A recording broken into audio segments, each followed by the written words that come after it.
Les joie, voici, nous allons aborder, proprement dit, l'étude de cette lettre aux Hébreux. Alors, on va commencer par la première partie, justement, comme je vous le disais, le prologue, chapitre 1, versets 1 à 4. Il faut dire que ce prologue, les Hébreux, chapitre 1, verset 1 à 4, a été lu dans la deuxième lecture de la messe du jour de la Nativité.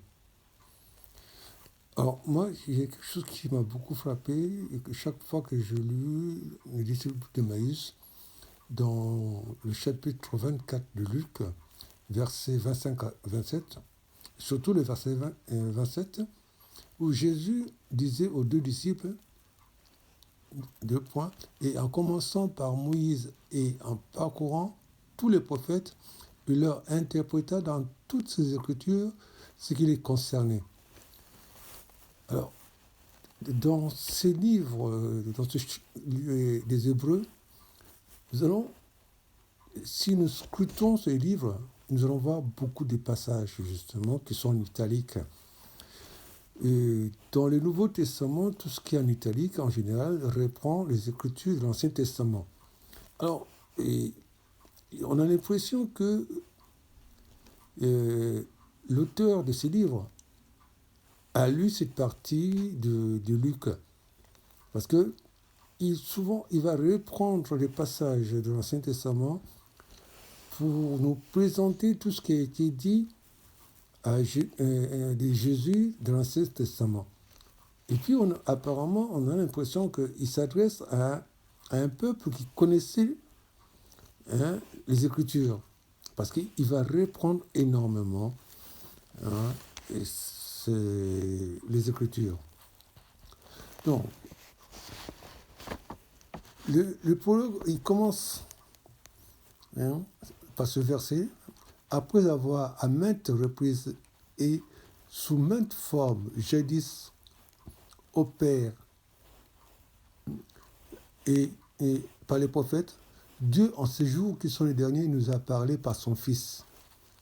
Et oui, le Verbe se fait chair, et il habitait parmi nous, et nous avons contemplé sa gloire, gloire qui tient de son Père, comme Fils unique, plein de grâce et de vérité. Voilà Jean, chapitre 1, verset 14. Et c'est très clair. Donc, si nous continuons, nous regardons le verset 3. Il commence resplendissant de sa gloire, effigie de sa substance. Et là, c'est pas marqué en italique, mais en fait, ce sont deux images qui est tiré d'un livre de sagesse, chapitre 7, versets 25 à 26. Et on a l'impression que c'est comme un peu, nous sommes le peuple, nous sommes les disciples de Maïs, et l'auteur va dans l'Ancien Testament pour nous rappeler tout ce qui a été dit de Jésus. Alors, ce qui est important, par la suite, il dit, dans ce passage, le Fils qui soutient l'univers par sa puissante parole, ayant accompli la purification des péchés, et s'est assis à la droite de la majesté dans le hauteur. Alors, il est assis à la droite, on reprend les credos. Il est monté aux cieux et assis à la droite du Père. Et dès l'entame de ce prologue, l'auteur nous montre déjà le personnage clé, Jésus, comme sauveur du monde, qui est la parole, faite chair. Le Verbe a demeuré, il est descendu vers nous, il est venu pour sauver. Et c'était la première mission, justement, de Jésus. Alors, lorsque nous lisons dans 1 Jean, chapitre 3, verset 8, il est dit ceci, c'est pour détruire les œuvres du mauvais que le Fils de l'homme est descendu.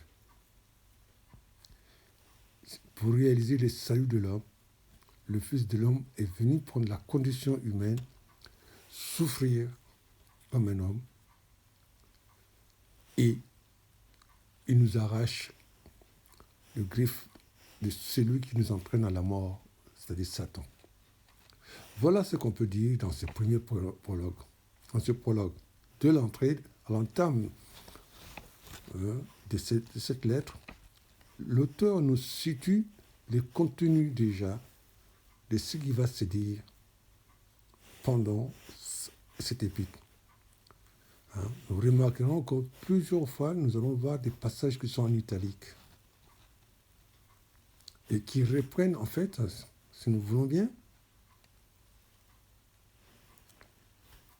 tout ce qui a été dit de Jésus dans l'Ancien Testament. Alors, ce qui est important aussi, c'est que nous allons souvent observer, nous allons observer dans ce livre, souvent, lorsque il y a un système de mots crochets, c'est-à-dire de mots présents qui, au terme d'une section, qui sont répétés au début de la section suivante et qui sert à relier l'ensemble. En fait, lorsqu'on passe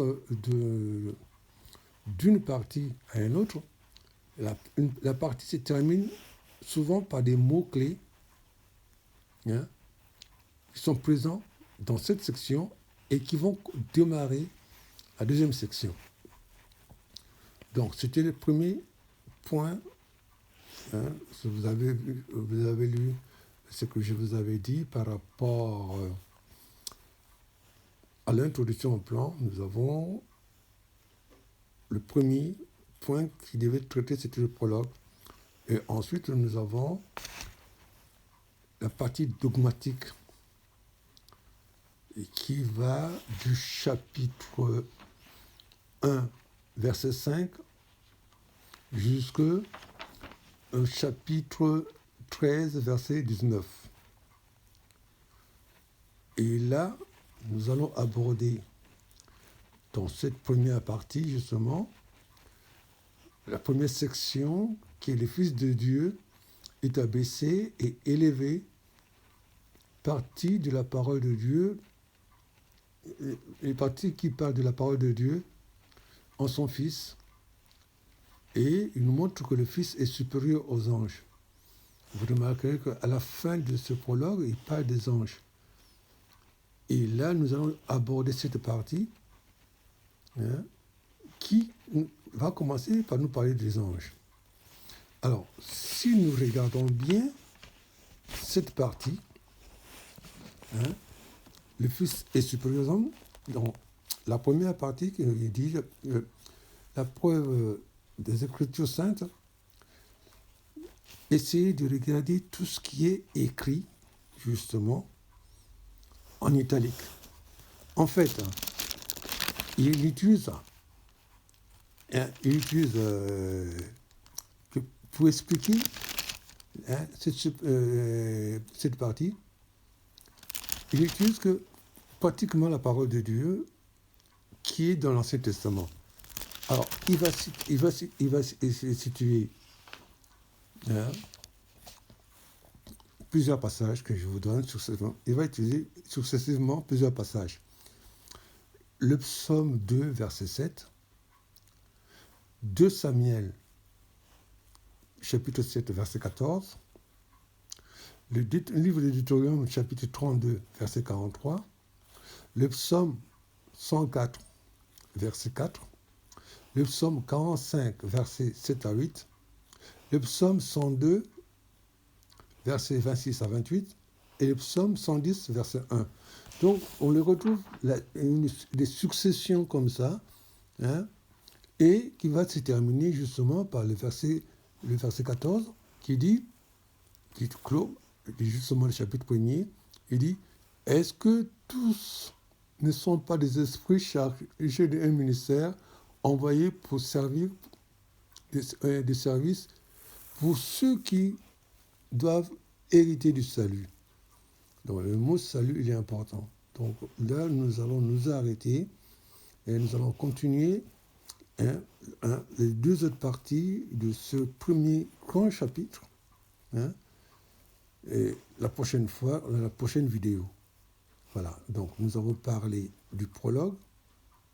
Ensuite, nous avons démarré la partie dogmatique et nous avons fait la première partie de cette partie dogmatique.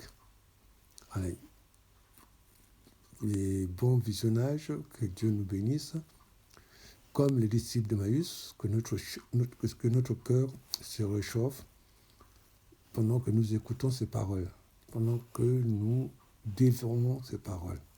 Amen, alléluia et à bientôt.